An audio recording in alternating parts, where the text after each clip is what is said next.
Salam alaikum wa rahmatullahi ta'ala wa barakatuh. Bienvenue à vous dans cet épisode très très très spécial et vous allez comprendre pourquoi. J'ai l'honneur d'avoir avec moi Jamila, que je laisserai se présenter. C'est une dame que vous avez très envie de connaître et qui va vous apprendre plein de choses sur le HPI, le THPI et plein d'autres sujets qui sont tout aussi passionnants. Salam alaikum Jamila, bienvenue à toi dans ce podcast. Merci d'avoir accepté mon invitation. Comment tu vas? Salam alaikum, Khawla, salam alaikum à nos auditrices et nos auditeurs. Merci beaucoup pour l'invitation. C'est un vrai honneur et un vrai bonheur de te rejoindre dans ton podcast et une vraie sortie de zone de confort. Parce Ah, que je me cache assez souvent et là, je me fais un petit peu violence en ce moment parce que c'est nécessaire, je trouve, pour ouais, avancer, pour évoluer. Il faut sortir de sa grotte à un moment donné. oui. Et en fait, il faut savoir que Jamila, je l'ai rencontrée dans un working trip, donc dans un voyage. On a passé deux jours ensemble. Et en fait, en échangeant, discutant sur plein de sujets, je lui avais dit, ah, est-ce que toi, tu serais pas neuroatypique? Bon, il m'avait pas confirmé sur l'instant, mais en creusant et en échangeant, on a surtout parlé du HPI et du THPI, au potentiel intellectuel. THPI, c'est le très potentiel intellectuel, et je dis, tu sais, j'aime trop deviner. Tu serais pas THPI, toi, t'aurais pas, pardon, un THPI, il m'a dit, oh, elle m'a pas répondu, mais avec le temps. Elle m'a bien confirmé que le HPI circulait dans sa famille. Et aujourd'hui, machallah, elle a fait énormément de formations. Elle a accompagné beaucoup de personnes, connues et pas connues. Et elle œuvre pour le bien-être des femmes de la communauté musulmane, mais pas que. Aujourd'hui, elle va nous partager son expérience, mais aussi beaucoup de conseils, Inch'Allah. Alors, Jamila, est-ce que tu voudrais te présenter à nos auditrices, Inch'Allah? Barakallahu fik. Tu sais, la question de se présenter, souvent, en fait, on essaye de se présenter par le biais de notre fonction. C'était mon cas avant, tu sais, le titre, les diplômes, je sais, le niveau scolaire, enfin, bref. Mais c'est vrai qu'avec l'expérience de la vie, en tout cas, arrivée aujourd'hui, j'essaie de me détacher le plus souvent de tous ces, on va dire, ces couches pour revenir vraiment à qui je suis au plus profond de moi-même. Et souvent, je dis, je suis une âme cheminante à la quête de vérité. Ouais. C'est comme ça que je me présente actuellement. Allah Et Ibarak. donc, comment? J'ai dit Allah Ibarak, c'est très inspirant et j'aime beaucoup. J'aime beaucoup. Et qu'en fait, quand tu dis ça, en fait, il n'y a pas de superflu. Donc, on se met au même niveau que tout le monde. Et je sais que on est tous là au service de l'autre. C'est-à-dire qu'il n'y a pas. Moi, je suis dans l'idée qu'on est tous OK. C'est-à-dire qu'il n'y a pas de hiérarchie. Tu peux m'apprendre des choses, je peux t'apprendre des choses. Et on est tous, en fait, arrivés à un moment donné et on est au service de l'autre. En fait, il n'y a Oui, que ça qui compte. Et tu vois, tout ce qui est, en fait, guidé dans la nature, le soleil, la lune, les arbres, enfin, tout est au service de l'autre. Donc l'eau, par exemple, ne s'abreuve pas, le soleil ne se chauffe pas, la lune ne s'éclaire pas. Donc moi, j'estime qu'on est tous des âmes cheminantes. Et la beauté de ce chemin, c'est justement de croiser des âmes et de pouvoir impacter positivement les oui, autres. Et en prenant pleinement sa place, parce qu'il y a un sujet aussi avec l'histoire de prendre sa place, l'imposteur. Et aujourd'hui, si je peux parler concrètement ce que je fais au quotidien, donc une fois que j'ai dit que j'étais une âme cheminante à la quête de vérité et de justice, ce que je fais aujourd'hui, c'est que j'accompagne en fait justement les âmes dans cette quête de vérité. C'est-à-dire que c'est souvent des personnes qui sont très brillantes, très ambitieuses. Elles ont déjà fait plein de choses dans leur vie, elles ont réussi tout ce qu'elles ont entrepris, mais il y a quand même cet arrière-goût de quelque chose qui manque en fait. Il y a quelque chose qui manque, il y a comme un vide, il y a comme un goût d'inachevé. Malgré tous les diplômes, malgré la situation socio-professionnelle qui est très enviante, enfin, généralement c'est des femmes qui sont entrepreneurs ou des cadres supérieurs ou voilà, des gens qui ont vraiment œuvré. Mais en fait, il y a un arrière-goût d'inachevé, oui. tu vois. Et ça Est-ce peut que passer par des... est-ce que c'est Oui, pas pardon. est-ce que c'est pas cette recherche, cette quête de sens finalement? Exactement. Parce que c'est quelque chose, ouais, c'est quelque chose qu'on retrouve beaucoup chez les femmes qui ont un haut potentiel intellectuel, les femmes surdouées, qui souvent vont se nier, hein. Moi, je te le dis parce que j'accompagne des femmes qui ont un HPI, elles me disent toutes au début, moi, non, je pense pas que j'ai un HPI. Oui, mon fils a un HPI, je pense qu'il tient ça de son père. Et on va toujours se dénigrer, on va pas voir le potentiel que nous, on a. Et c'est vrai que qu'en échangeant avec toi, je t'ai dit, mais toi, ta cible, c'est ça, en fait. Ce sont ces personnes-là qui sont à la quête de sens parce que tu sais trouver et poser les mots justes, en fait, sur ce qu'on vit à l'intérieur. D'ailleurs, je vais juste mettre une petite parenthèse, comme ça je te laisse nous expliquer. Il y a beaucoup de personnes qui vont vivre un burn-out, d'accord? Quand on a un TDAH aussi, on a plus de risques d'avoir un burn-out. Mais quand on a un HPI, on a risque d'avoir un burn-out, oui, mais il y a risque d'avoir un bore-out, c'est-à-dire être pas bien du tout, mais parce que on n'a rien à faire. C'est pas qu'on a beaucoup de choses à faire, c'est qu'on n'a rien à faire. Et il y a ce qu'on appelle le brown-out. Et le brown-out, c'est qu'on va être pas bien parce qu'on fait des choses, mais qui ne font pas sens pour nous. Mm. Et ça peut être d'une très, très, très grande souffrance pour les personnes brillantes, comme tu les appelles, parce que je sais que le mot surdoué, on n'est pas très fan. Au potentiel intellectuel un petit peu, mais j'aime bien le mot femme brillante. On tombe beaucoup, beaucoup dans ce cas de brown-out. Et je sais que toi, machallah, tu es la mieux placée pour accompagner ce genre de profil, que ce soit burn-out, bore-out ou brown-out. N'est-ce pas? Exactement. En fait, il faut savoir que le HPI, en fait, comme tu le sais, en fait, c'est un mécanisme de fonctionnement, c'est neuroatypique. C'est-à-dire que le cerveau, généralement, en fait, je vais parler à l'auditoire, peut-être que tu as un mental qui va à 1000 à l'heure, peut-être que tu captes tout avant tout le monde et tellement vite que des fois, tu te retrouves un peu en décalé, en fait, avec une charge émotionnelle en montagne russe, souvent et avec des sensations en fait d'intensité. Souvent en fait, c'est vraiment très intense. Ouais. Et tu comprends pas comment les autres. En fait, c'est l'impression que tu vis dans un monde où toi t'es à comment te dire. On peut parler de métaphore de Ferrari, par exemple, en voiture, par exemple, et avec une deux chevaux, quoi. Donc, tu as un cerveau de Ferrari et tu vis dans un monde, tu as l'impression qu'il est au ralenti. Et tu comprends pas. Et en fait, quand tu parles, tu as l'impression que c'est décalé parce que toi, tu as anticipé, tu es déjà au 10e coup et les gens te parlent encore, te rabâchent du premier niveau au deuxième niveau. C'est tellement frustrant. Et en fait, l'effort que la personne doit faire pour ralentir cette vitesse et l'effort de suradaptation qui fait souvent tomber la personne en burn-out. C'est pas parce que la capacité de travail elle n'est pas capable de le faire, c'est plutôt l'effort de s'adapter en fait, de ralentir, tu vois, et en fait se mettre au niveau de l'environnement. Et c'est ça qui fait que même ce que tu dis en fait, le bore-out ou le burn-out, en fait, c'est que on va s'ennuyer dans le sens où le travail ne fait plus aucun sens pour nous. Et souvent, souvent, il y a aussi l'intelligence émotionnelle et l'intelligence sociale, c'est-à-dire qu'on capte même les mécanismes et la systémie autour de nous.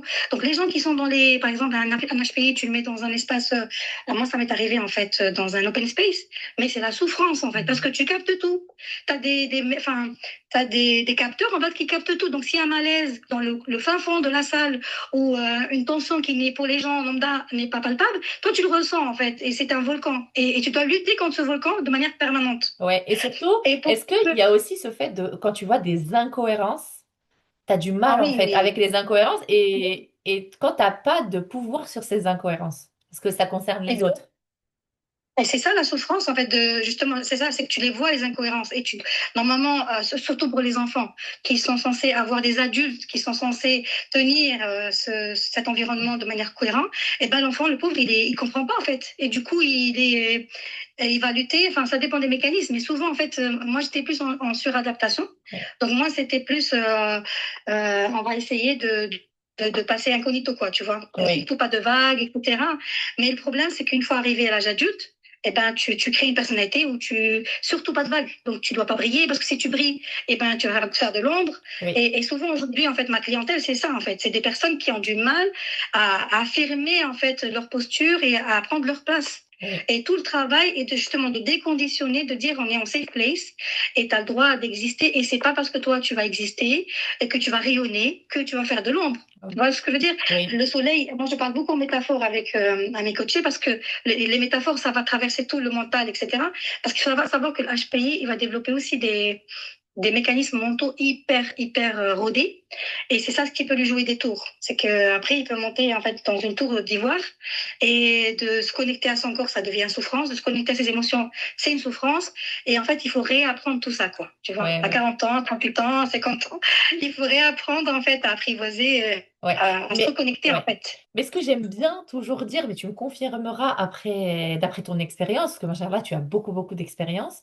Moi, j'aime toujours dire que peu importe à quel âge on découvre ça, à quel âge on veut se reconnecter à cette essence, à notre feu intérieur, c'est possible. Exactement. En fait, c'est pas que c'est possible. En fait, c'est viscéral, c'est vital. Parce que tu sais que d'un point de vue spirituel, je vais parler en mode spirituel musulman, parce que je suis musulmane. En fait, l'âme, si tu veux, elle a ce qu'on appelle la fitra. Tu vois, c'est ce qu'on appelle dans l'informatique. Par exemple, moi, je viens du domaine de l'informatique. En fait, dans l'ordinateur, il y a ce qu'on appelle le boot zéro. En fait, c'est la première piste qui concerne toutes les caractéristiques d'ordinateur. Donc, même si le système tombe en panne, même s'il compte, même si on a un virus, tu rebootes le système, il va tomber sur ses pieds. Et ben, Mm. c'est exactement pareil pour l'âme.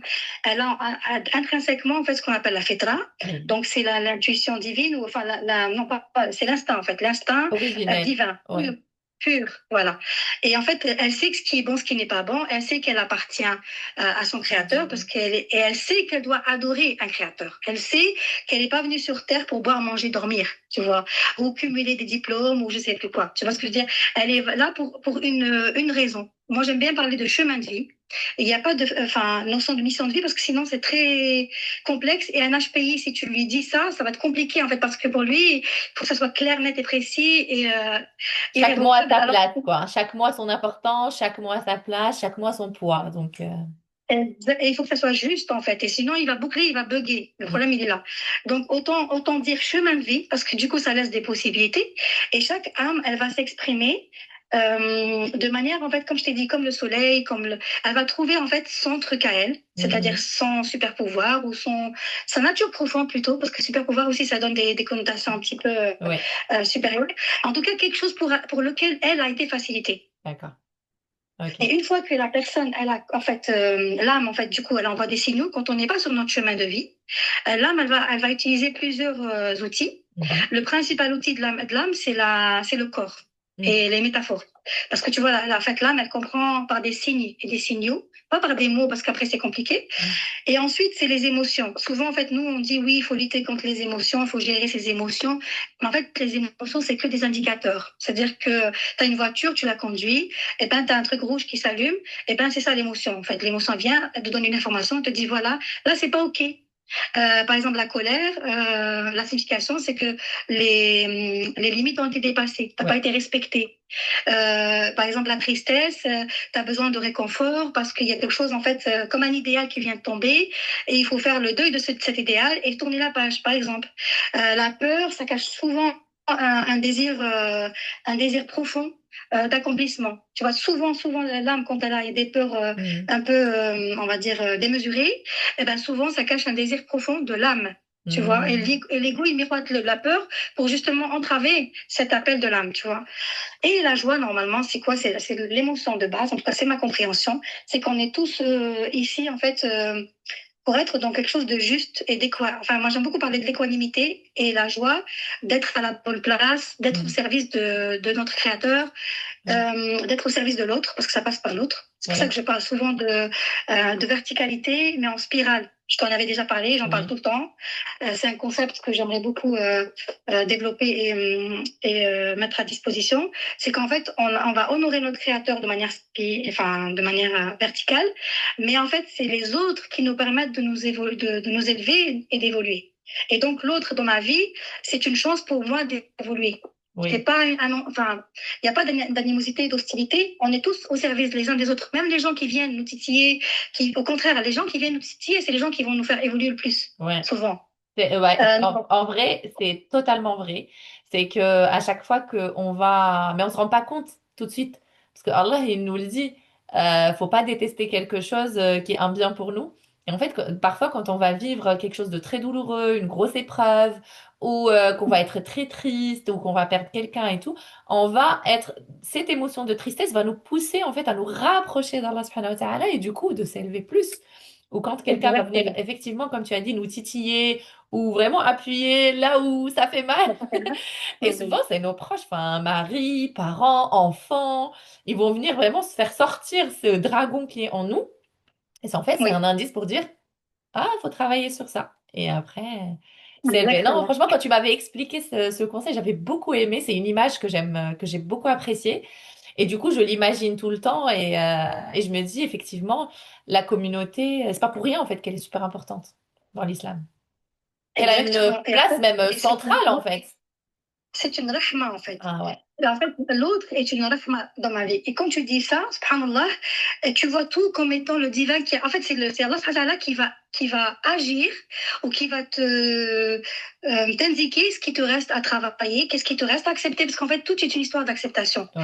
C'est-à-dire que, en fait, toute notre jeunesse, de zéro à l'âge adulte, on va être on avait discuté la dernière fois, en fait, on va construire quelque chose, on va construire des mécanismes, on va construire ce qu'on appelle notre personnalité, Ouais. notre masque de l'ego, etc. Tel qu'on a compris, en fait, il y a pas de nos parents ou qui que ce soit n'ont aucune histoire. Comment te dire? Ils ont joué juste un rôle, en fait. D'accord. Ils ont joué un rôle qui était nécessaire pour que la personne puisse développer des mécanismes et que, en fait, elle arrive à l'âge adulte et à un moment donné, en fait, où l'âme, elle veut reprendre son dû, puisqu'elle veut absolument qu'on soit l'adorateur de Dieu. On est des fidèles, c'est pas pour rien. C'est-à-dire qu'on est des seuls qui sont sur terre pour agir comme Allah subhanahu wa ta'ala veut qu'on agisse. On n'est pas là pour rien. Et quand on comprend ça, en fait, eh ben, on va déconstruire tout ce qu'on a construit et revenir, en fait, à ce qu'on appelle l'acceptation et l'équanimité. C'est-à-dire qu'il n'y a plus rien qui me zaza, il n'y a plus rien qui me déclenche, il n'y a plus rien qui me fait souffrir parce que je ne suis pas l'émotion, je ne suis pas l'ego. Je suis cette âme, en fait, pure et purifiée, Ouais. qui est venue s'incarner pour quelque chose de précis. Ouais. Qui n'est Et pas forcément... ouais. Oui, Pardon, désolée, je t'ai coupé, hein. non, non. Mais en En fait, fait, j'aime je pense beaucoup que dire la justement, mission, pardon, c'est ce truc de se dire, et je pense on en avait parlé l'autre jour ensemble, c'est que nous ne sommes pas un corps en fait qui contient une âme, mais nous sommes.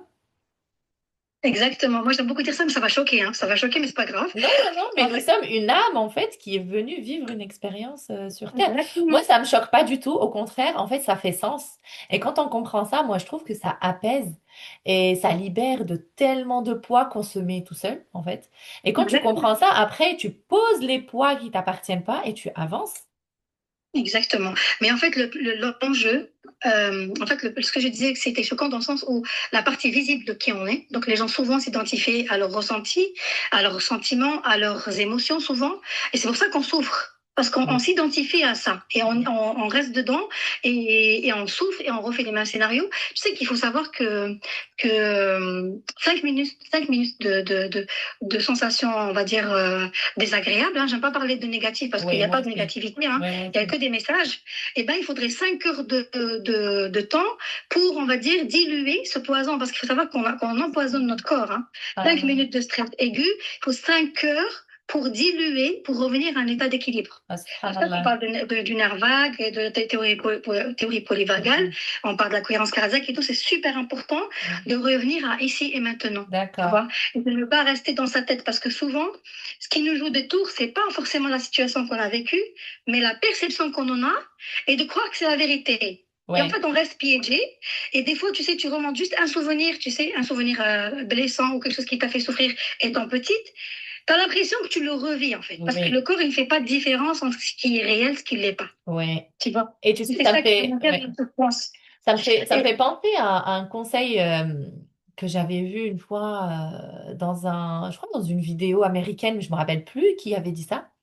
Elle conseillait de ne pas dire je suis anxieuse, je suis machin, mais genre je dis je ressens de l'anxiété vis-à-vis de ça. Parce qu'après, on se définit à travers les troubles, à travers l'anxiété et tout. Et moi, je dis tout le temps, même pour le TDAH, on ne dit pas je suis TDAH, mais j'ai un TDAH, ça fait partie de moi, mais c'est pas moi en entier. Dans l'entièreté, nous sommes tellement des êtres humains complexes et que on ne peut pas se s'identifier par un seul truc, à travers une seule émotion, à travers un seul ressenti. T'en penses quoi?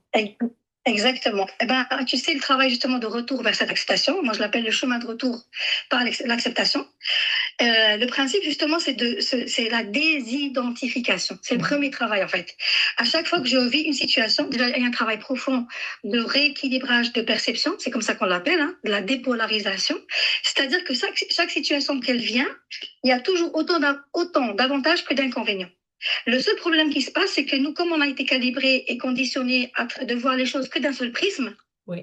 le fait de mettre un pas de côté, juste un pas de côté, pour dire je ne suis pas cette émotion, je ne suis pas cette souffrance, je ne suis pas cette pensée, déjà c'est un grand travail. Ah ouais. Et ensuite j'observe de manière neutre.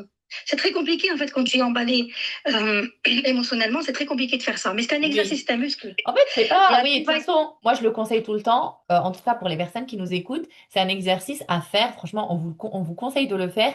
Peut-être pas tout de suite, ou peut-être pas au moment où vous êtes submergé, mais à un moment où Ouais. on est calme, où on est tranquille, où on est bien et on peut s'entraîner, comme tu as dit. Franchement, c'est essayer. Oui. Trois questions en fait à se poser. Qu'est-ce qui m'a déclenché? Tu vois, quelle est la chose qui m'a déclenché? Tu vois, par exemple, une personne venue me parler et tout de suite, j'ai eu un passement de cœur ou j'ai eu le ventre qui s'est noué. Voilà. Qu'est-ce qui s'est passé en fait? C'est vraiment l'interprétation. Tu décortiques, tu vois, pour remettre de la conscience sur tes mécanismes. Parce que les mécanismes sont très complexes et ils sont installés depuis très longtemps. C'est comme des raccourcis sur le bureau. Tu cliques en une seule fois et en fait, il y a tout qui est chargé. Et des fois, Mhm. tu es piégé par ça. Donc déjà, qu'est-ce qui m'a déclenché? Une fois que j'ai dit ça, qu'est-ce que ça a suscité en moi? Mhm. Tu vois, par exemple, voilà, je me suis sentie peut-être abaissée, je me suis sentie incomprise. Voilà, faut décortiquer de manière neutre et objective parce que Objectif. souvent, C'est le plus faut pas. difficile, mais c'est important. C'est très important. Une fois que j'ai dit ça, ben je vais analyser mon comportement. Comment j'ai réagi? Ça, c'est très important. En fait, c'est cette histoire de cause à effet qui va montrer un petit peu les mécanismes automatiques, tu Mhm. vois. Mhm. Et plus tu mets de la lumière sur ça, et plus tu vas être en capacité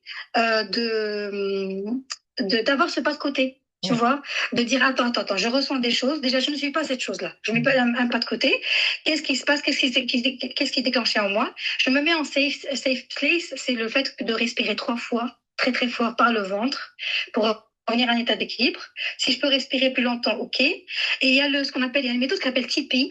C'est de Ah, laisser traverser par l'émotion de manière très très forte, de dire c'est bon, je serai vivante quand même, c'est pas grave, tu vois. Et revenir à un état plus équilibré, tu vois. C'est comme une vague de choc, là, tu la laisses passer, oui. et après tout va bien. Bon, Et moi, en fait, j'aime très beaucoup. souvent, je pense que les femmes intenses et tout, qui ont bah, très souvent une hypersensibilité, que ce soit avec un TDAH, un TSA ou un HPI ou un mélange de tout ça, eh bien, l'émotion Ouais, est tellement intense qu'on va la fuir, en fait. On va pas vouloir la ressentir de peur parce qu'elle est trop intense. Alors que parfois, plus on la fuit et plus elle grandit déjà, et plus elle s'installe et plus elle s'imprime. Alors que si on se laisse traverser par cette émotion, elle va passer plus vite. Et ça, c'est contre-intuitif.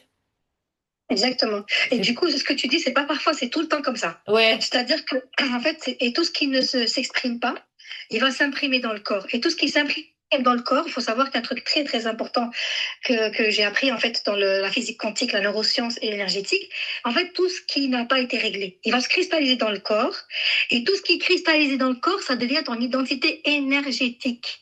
C'est-à-dire que tu vas t'attirer la même vibration, tu vas attirer les mêmes pensées de la même vibration, tu vas attirer les mêmes personnes qui vont appuyer sur cette vibration. D'où l'intérêt et la nécessité de s'en débarrasser. Tu ouais. vois, à travailler sur soi et faire de la thérapie, c'est pas une option en fait. C'est quelque chose qui est nécessaire parce que souvent on dit non, tout va bien, je vais pas remuer les choses, je vais pas ressortir les dossiers, c'est pas grave. Mais en fait, non. Tant que tu ne guéris pas, tu vas refaire les mêmes scénarios. Mhm. Ouais. Je Donc, en vois fait, parfaitement. Et tu sais, il y a même une phrase que tu m'as dit, et je crois que je l'ai répétée il y a pas très longtemps. Je crois que cette phrase, je vais la répéter. En tout cas, je te la pique officiellement, là, devant tout le monde. J'ai beaucoup aimé, et ça fait sens. Alors, je le disais différemment, mais comment toi, tu me l'avais dit, j'avais beaucoup aimé. C'est que tout ce que tu ne règles pas dans la douceur, tu vas le régler dans la douleur. exactement. Et ça, quand tu me l'as dit, ça a tout de suite fait sens pour moi et je me suis dit, bah oui, en fait. Et c'est exactement, en fait, ce que je transmettais, mais avec de longues phrases et de longues explications que tu as résumé. Franchement, Jazakallah khairan, c'est magnifique parce que c'est vrai. Parce que l'émotion, au début, elle vient, elle est douce, en fait. Elle est tranquille, elle te dit le message calmement. bah, plus tu l'écoutes pas et plus ça va faire mal. Et plus tu vas crier, et plus tu vas exploser, plus tu vas détruire tes relations, et plus ça va aller mal avec ton entourage, et plus ça va te faire mal à toi aussi. Et à un moment, tu n'auras plus le choix que de l'affronter et que d'aller écouter le message qu'elle a envie de te dire. Exactement. Parce qu'en fait, il faut savoir que pourquoi on a ces mécanismes-là? Parce que tout ce qu'on a construit, tu vois, la fameuse tour d'ivoire qu'on a construit, c'est pour ne pas ressentir cette souffrance. Oui, Je ne sais pas si tu te souviens quand je te parlais de la différence entre une douleur et une souffrance. oui. La douleur, elle est inévitable. Tout le monde, tu appuies sur une punaise, en fait, du coup, tu as mal. C'est Mm. normal. C'est instantané, c'est normal. Le réflexe du corps fait que. Mais le fait de ruminer cette douleur et de la Mm. maintenir avec des explications, avec toujours du narratif de Mm. l'ego qui vit, justement. En fait, l'ego, il est très, très puissant, dans le sens où c'est vrai que lui, c'est pour nous maintenir en survie, tu vois, il veut nous protéger. Mais le problème, c'est que lui, il existe qu'à travers ce narratif répétitif, qu'à travers ces histoires qu'on se raconte ce matin, midi et soir, tu vois. Et lui, il joue le numéro 10, tu vois, en football, on dit le 10, c'est voilà, c'est le... C'est le Lui, il est buteur. vraiment en Ouais. terrain de jeu quand il est dans le narratif. D'où Mm. l'intérêt de revenir à ici et maintenant, et d'où l'intérêt de mettre de la lumière sur ces mécanismes, tu vois. Ouais. C'est comme si... Alors, j'aime beaucoup parler de métaphore, encore une fois. Je ne sais pas si vous avez regardé des dessins animés Azur et Asnar. Ah C'est des dessins non. animés qui... Eh ben, les gens qui ont la ref, à un moment donné, en fait, le monsieur, enfin, le protagoniste, en fait, il va rencontrer quelqu'un qui, lui, il lui dit, tu fermes les yeux, parce qu'il y avait les yeux bleus, bref, les yeux bleus n'étaient pas acceptés dans la communauté dans laquelle il était. Il a dit, tu fermes les yeux et moi, je deviens ton guide. Eh ben, c'est exactement ça, l'ego. L'ego, il te Mm. ferme les yeux du cœur, etc. Et il devient lui mettre à bord. Et il te tire les cheveux, il te dit à droite, à gauche. Et le travail qu'on fait ensemble de mettre de la lumière sur ces mécanismes, c'est ouvrir les yeux quelque part, avoir cette lucidité, avoir ce discernement, avoir cette bassera, tu vois, Oui, et tu ne deviens plus piégé par ton ego. Tu sais que lui, il est là pour te protéger, et de toute façon, tu auras toujours besoin de lui pour mettre en place des plans d'action, pour atteindre des objectifs. Mais il faudrait qu'il reste à sa place, il faut qu'il d'accord. reste le subordonné. C'est lui, toi, tu es le maître à bord, C'est de toi qui l'âme gères. purifiée, D'accord. et lui, il est là pour justement te rendre service, mais il ne faut pas qu'il devienne le patron. C'est D'accord. comme si je te disais, par exemple, une autre métaphore, c'est que tu joues un jeu vidéo, et en fait, l'avatar, il devient le maître à bord. Donc, les Ah manettes ne ouais. fonctionnent plus. D'accord. C'est Oui. pas logique. Ouais. C'est l'IA. En fait, c'est l'IA qui prend, c'est le robot qui prend le lead alors que c'est pas bon. Ouais, franchement, la métaphore, elle est superbe. Et même si je connais pas, j'ai pas la ref, je visualise très bien. Mais du coup, Jamila, quel conseil tu pourrais donner à ces femmes brillantes, intenses, surdouées, HPI? euh, qu'est-ce que tu pourrais leur transmettre pour enfin kiffer leur vie, pour enfin se reconnecter à ce feu intérieur, pour enfin être elles-mêmes, en fait? Eh ben, la première chose que je dirais à toute femme, à tout homme, à toute personne sur Terre, c'est de revenir à soi et de se connaître. En fait, se connaître, man arafa nafsahu arafa rabbah. Ouais. Celui qui se connaît, il va connaître son créateur. Et Allah subhanahu wa ta'ala, il nous a créés de manière extraordinaire. L'être humain, il est extraordinaire et je ne cesserai jamais de le dire. Comment il a été fonctionné, comment il a été créé, subhanallah. Quand tu apprends les neurosciences, quand tu apprends la physique quantique, tu apprends l'énergétique et tu arrives à faire les liens entre les choses, mais c'est tellement beau en fait, Ouais, c'est subhanallah. extraordinaire. Allah Et akbar. une vie n'est pas suffisante pour comprendre l'être humain. Tu vois, on n'a rien à comprendre. C'est comme si tu mettais le trou d'une aiguille dans un océan en fait. Donc Ouais, il est ouais, ouais. rien. C'est vrai. Et le Et fait du de coup, justement d'apprendre. je voudrais juste ajouter un truc, mais je sais pas si c'est vrai, mais en Oui, tout cas pour moi, c'est vrai que quand on se connaît, on connaît Allah subhanahu wa ta'ala, mais aussi quand on cherche à connaître Allah subhanahu wa ta'ala, on se connaît aussi.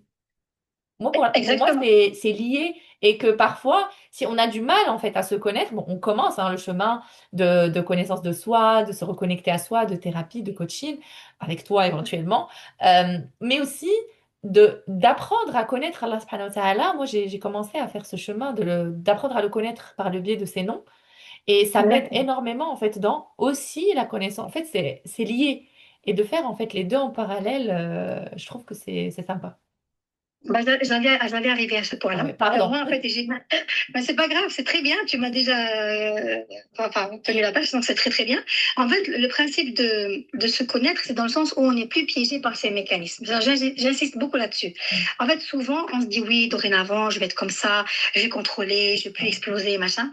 Et la prochaine occasion, c'est pareil, t'es piégé. C'est des fameux raccourcis. Donc, pour déconstruire ces fameux raccourcis, il faudrait déjà les comprendre. Oui. D'accord? Il y a un outil extraordinaire. Moi, j'ai fait plein d'outils de connaissance de soi.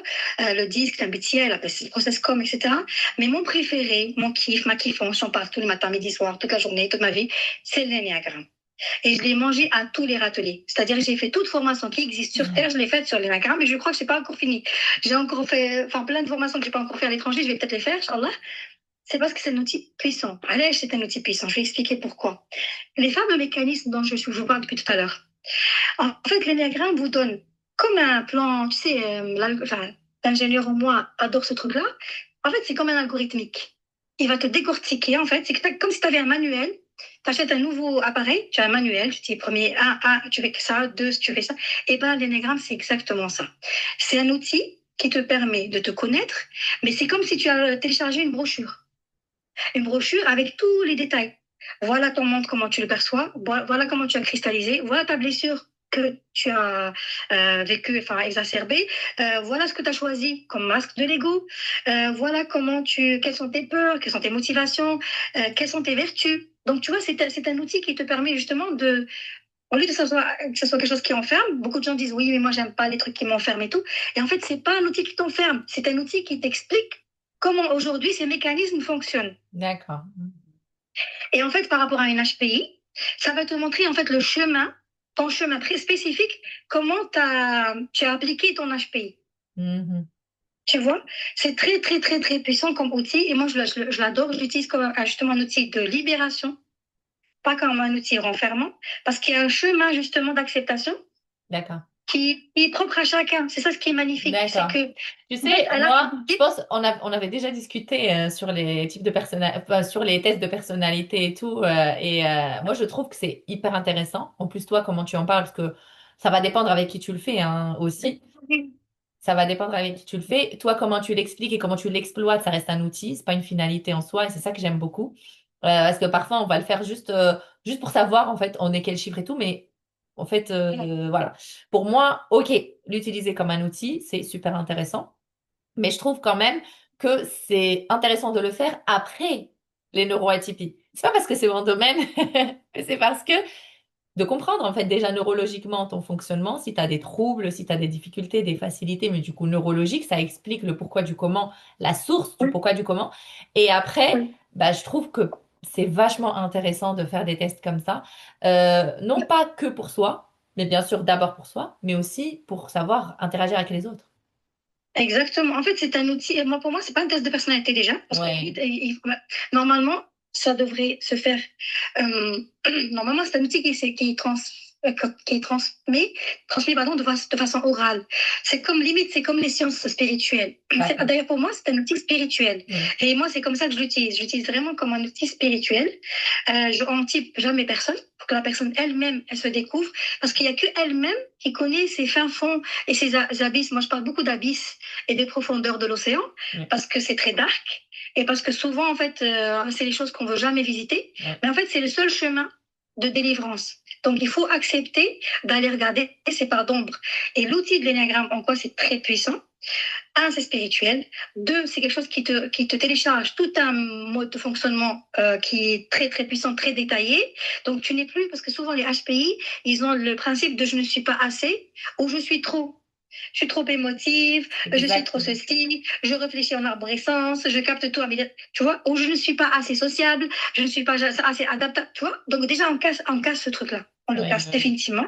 Tu es juste une personne normale, tu as juste un fonctionnement qui est différent des autres, plus intense, mais quand tu comprends que enfin, il y a des fois des mécanismes de survie qui font que on choisit telle ou telle façon de répondre, et ben franchement, l'énéagramme est très puissant. Et surtout, moi, ce que j'aime beaucoup dans l'énéagramme, et c'est comme ça que je trouve que c'est un peu différent de ce que font peut-être les autres, c'est d'explorer les parts d'ombre. Oui. Parce qu'en fait, c'est quand on explore les parts d'ombre Mais ça, qu'on je pense, peut. excuse-moi de te couper, mais ça, ce n'est plus l'énéagramme. En fait, toi, l'énéagramme, tu l'utilises comme outil, mais après, ce sont tes outils de coaching à toi. Pas seulement, en fait, c'est vrai que c'est mes outils de coaching à moi, donc j'utilise plein d'outils, en fait. Je citerai quelques-uns, en fait, le prince, le crapaud, j'utilise les 12 cadrans d'Hoffman, j'utilise.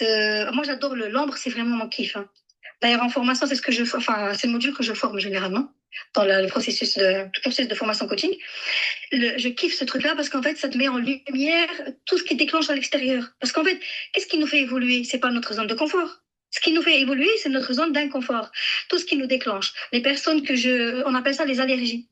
Les gens avec qui ça passe pas. Tu vois, il y a des gens qui, tu vois, ils vont même pas ouvrir la bouche, ça passe pas. Ou alors c'est toi qui les déclenches parfois. En fait, c'est ça ce qui nous permet d'évoluer autant qu'âme. Et moi, c'est ça ce qui m'intéresse. C'est que justement, qu'est-ce qui te reste à régler? Qu'est-ce qui te reste à accepter? En quoi t'es pas OK avec ça? Et en fait, souvent, quand on décortique, on revient à la petite enfance. Souvent, c'est des choses qu'on avait, nous, marquées comme étant des choses inacceptables par la société. Parce que souvent, en fait, c'est ça, hein, l'apprentissage, comment l'âme, elle va cristalliser un masque ou un autre, c'est que son authenticité, entre guillemets, n'est pas acceptable en société. Et surtout, l'image avec les parents, les gens les plus proches. La figure parentale, en tout cas, père, mère, peu importe. À un moment donné, on a été authentique, on a montré quelque chose.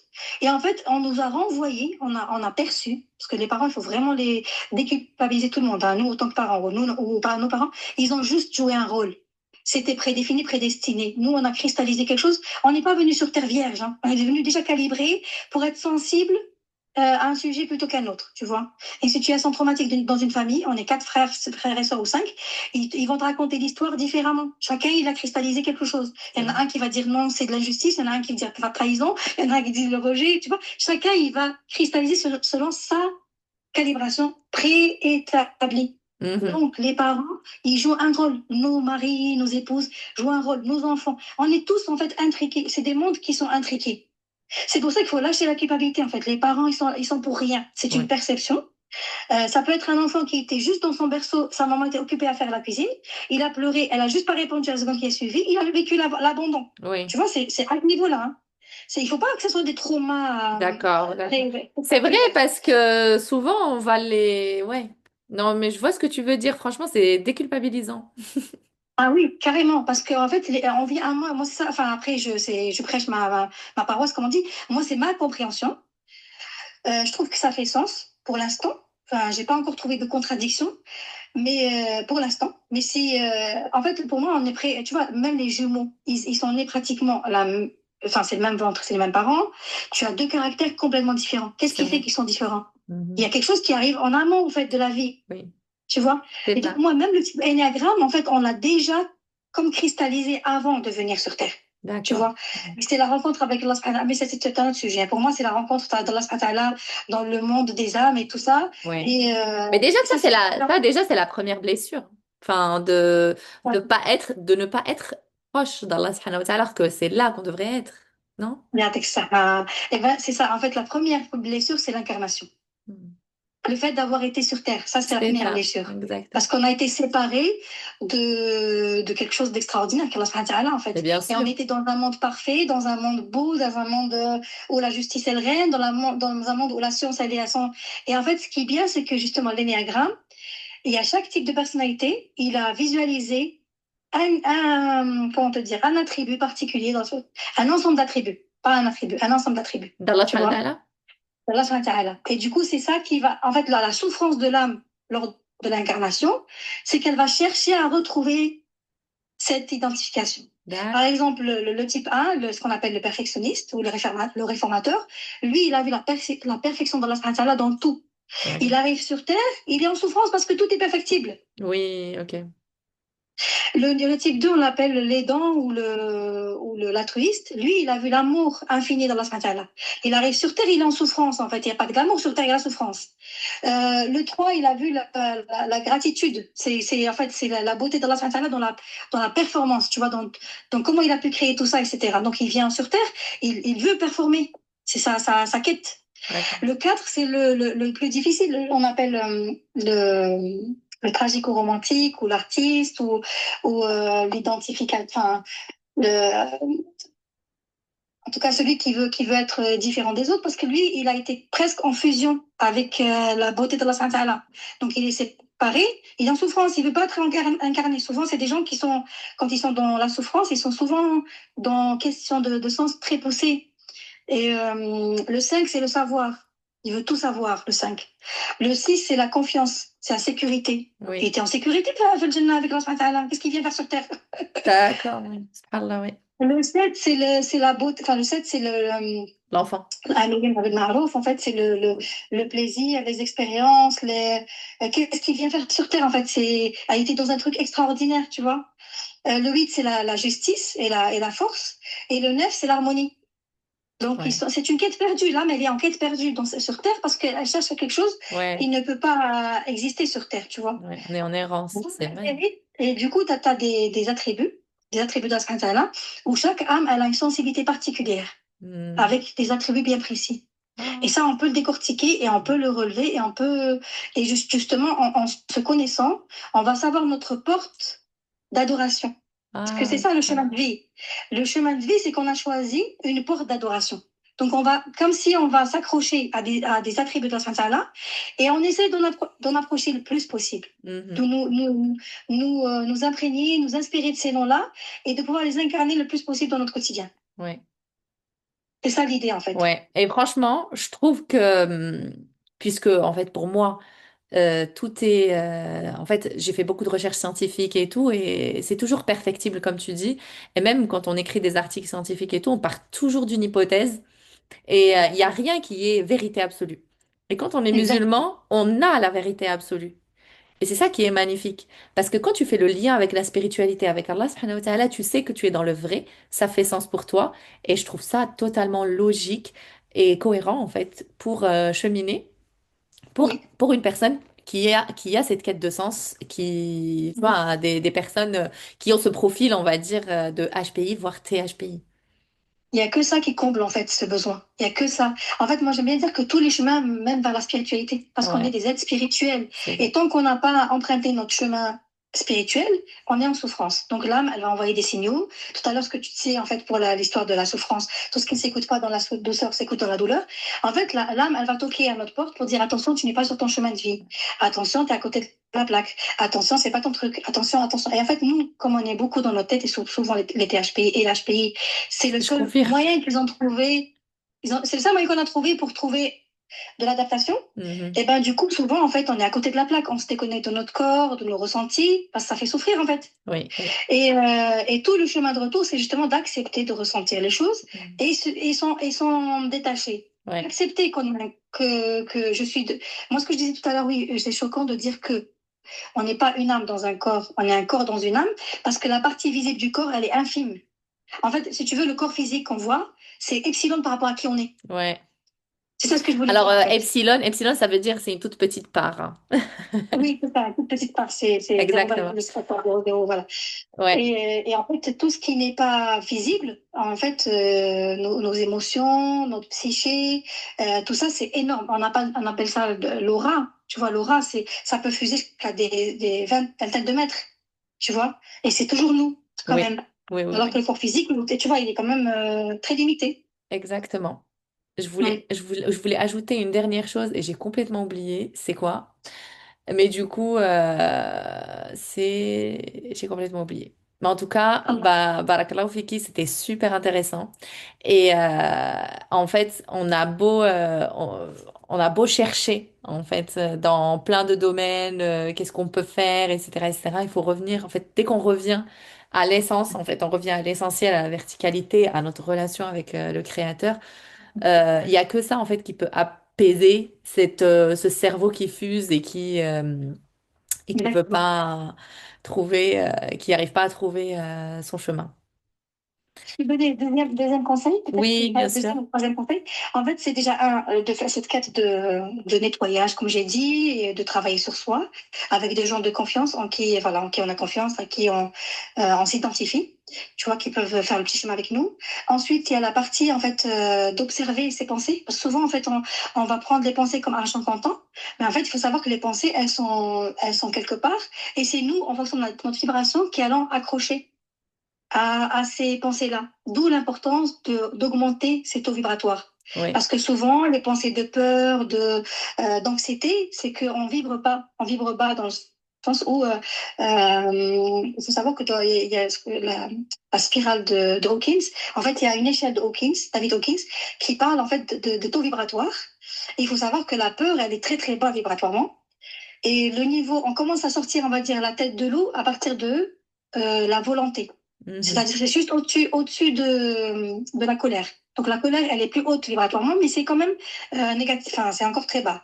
Et à partir du moment où on a la volonté de changer, parce que tout le monde n'a pas forcément cette volonté de changer, ça fait peur, et ben, c'est là où on peut commencer, en fait, on va dire, à monter dans l'échelle de Hawkins. Et le sommet de l'échelle de Hawkins, c'est vraiment la félicité. Il y a l'équanimité, il y a la joie, il y a la gratitude, tout ça. Mais en fait, on peut aspirer à ça, en fait. Ça peut exister si on arrive à travailler sur soi, etc.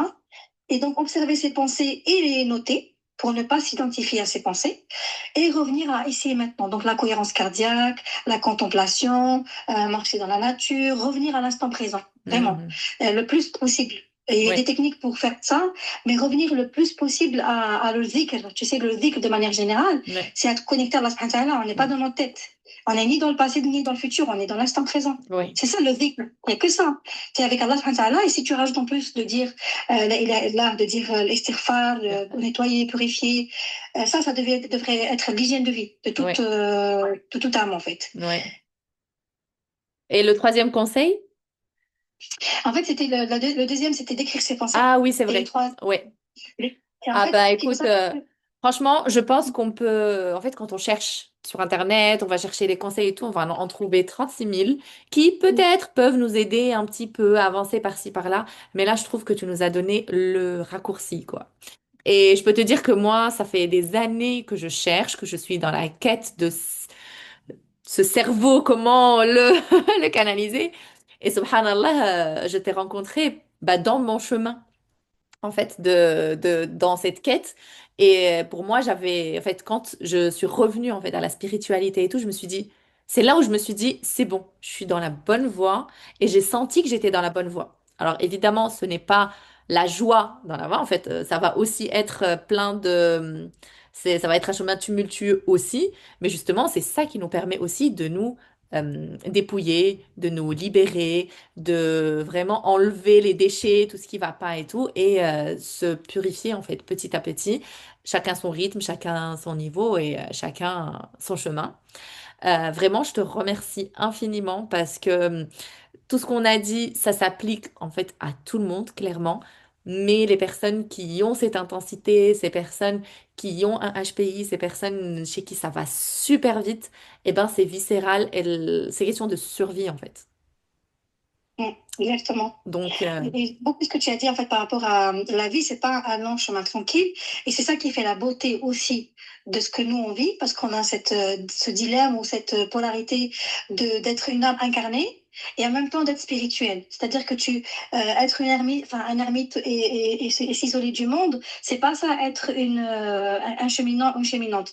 En fait, il faut accepter d'être dans le fight de la vie, de quotidien, de rencontrer des gens, d'être déclenché, de vivre des hauts et des bas et de vivre des épreuves. Mais en fait, c'est comme la métaphore du jeu, encore une fois, je reviens aux jeux vidéo.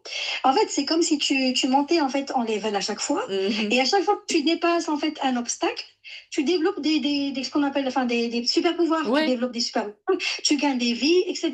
C'est la même chose. C'est-à-dire que Allah subhanahu wa ta'ala, il dit dans le Coran, pour Moussa alayhi salam, et ça s'applique à chaque âme humaine sur terre, c'est-à-dire que je t'ai fabriqué pour moi. C'est-à-dire que, en fait, Allah subhanahu wa ta'ala, il nous fabrique pour lui. C'est-à-dire quand il nous ramène des épreuves, c'est pour qu'on devienne antifragile.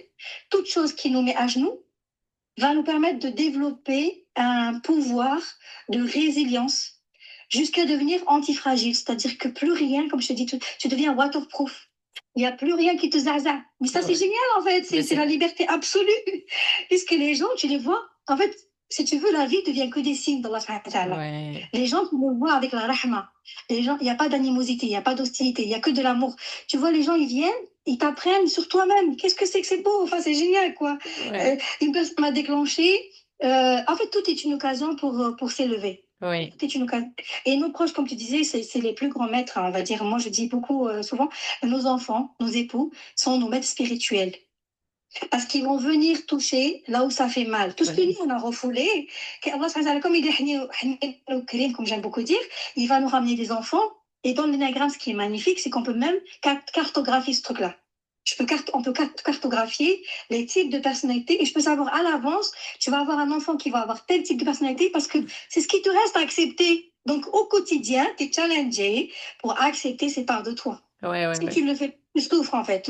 Donc, en fait, ils nous apprennent à lâcher prise, à casser le mécanisme de l'ego, à baisser la garde, tu vois, et à revenir à quelque chose de beaucoup plus juste, beaucoup plus noble, et moins dans la séparation. Il y a tout un chapitre de c'est quoi l'ego, etc. Et en fait, il faut savoir que l'ego, il est dans cette séparation. Oui. Donc, toi, tu es Kaoula, moi, je suis Jamila, l'autre et l'autre. Mais en fait, Mhm. quand tu es dans le domaine, quand tu es dans la spiritualité absolue, on est tous pratiquement connectés à Allah subhanahu wa ta'ala. Donc, on est tous des images, quelque part, différentes de la même chose. Mhm. Ça, enfin, c'est un peu philosophique ce que je dis, mais quand tu n'es plus dans la séparation, tu es dans le vrai. Mhm. C'est-à-dire, je ne peux pas te heurter, parce que si je te heurte toi, quelque De part, je suis en train de me heurter moi-même. moi. Si C'est toi, franchement, c'est tellement puissant ce que tu dis. C'est ouais, j'aime beaucoup. et il n'y a que de l'amour quand tu es dans cette zone-là, il n'y a plus d'animosité, il y a plus de... Parce que c'est l'ego qui est dans la séparation Ouais. de Ouais. et toi et moi, etc. Tu vois? Ouais, ouais, ouais. Franchement, Jamila, merci infiniment pour tous tes partages. Tu reviendras dans le podcast parce qu'on a tellement de choses à partager, Inch'Allah. N'hésitez pas à nous mettre dans les commentaires si vous avez des questions, si vous voulez qu'on développe d'autres sujets. C'est toujours un plaisir de discuter avec toi. Je te remercie une autre fois. Est-ce que tu as un dernier mot pour nos auditeurs, nos auditrices? Moi, je vous dis à dans 2 semaines, Inch'Allah, au prochain épisode, Inch'Allah. N'hésitez pas, si l'épisode vous a plu, de le partager autour de vous. Je vous mettrai les coordonnées de Jamila juste en bas si vous voulez prendre rendez-vous avec elle, si vous voulez aller la voir.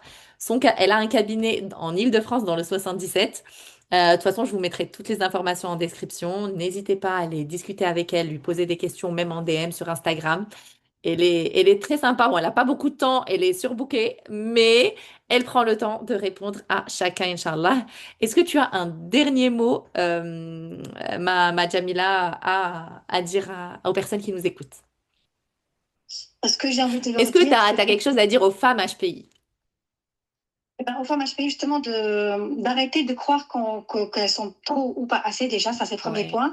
D'accepter leur force, en fait. Il faut savoir que c'est une force, c'est Ah pas un... oui, je me suis rappelé, pardon, du coup, je te coupe, je me suis rappelé ce que je voulais dire tout à l'heure. Oui. C'est Oui. vraiment, tout ça, c'est dans le but aussi d'honorer ce que Allah nous a donné, honorer les dons d'Allah subhanahu wa ta'ala, de leur faire honneur, tout simplement. Je te laisse, pardon. Eh ben, pareil, tu m'as donné encore la perche parce que j'allais dire la chose suivante, c'est Super. que, en fait, on est sur Terre, comme j'ai dit, pour revenir, en fait, à Allah subhanahu wa ta'ala de manière purifiée, de se déconditionner. Et en fait, il y a un chemin. Il faut d'abord commencer par accepter qui on est et accueillir de manière inconditionnelle qui on est, apprendre à s'aimer pour honorer Allah subhanahu wa ta'ala. Parce qu'on n'est pas passé sur terre pour souffrir en fait. Allah subhanahu wa ta'ala, il nous aime trop. Il nous a pas fait vivre enfin même si on a vécu des choses horribles étant jeune ou moins jeune, peu importe. En fait, c'était pour nous préparer à ce qui nous attendait. C'est-à-dire, on a autant de lumière que de souffrance qu'on a vécu. Ouais. Et Mashallah. Allah, il y a un postulat, c'est qu'Allah haq, en fait. Allah, il est haq. Donc, Oui. et si tu as mis sur ton chemin un obstacle, c'est que tu as la lumière nécessaire pour le dépasser. Voilà Amen. ce que je voulais dire. Et ce chemin, il est magnifique parce que c'est un chemin d'adoration. La Ouais. purification de l'âme, c'est un chemin d'adoration. Quand on fait ce chemin-là, ça demande du courage. Et le courage, c'est quoi? C'est de mettre son cœur à l'ouvrage. Mhm. Oui, barakallahu fiki, qu'Allah nous facilite, qu'Allah nous guide et qu'Allah nous élève et nous permette d'être de plus en plus proches de lui. Je vous dis à bientôt. Oui, Salam alaikum et au prochain épisode, Inch'Allah. Salam. merci.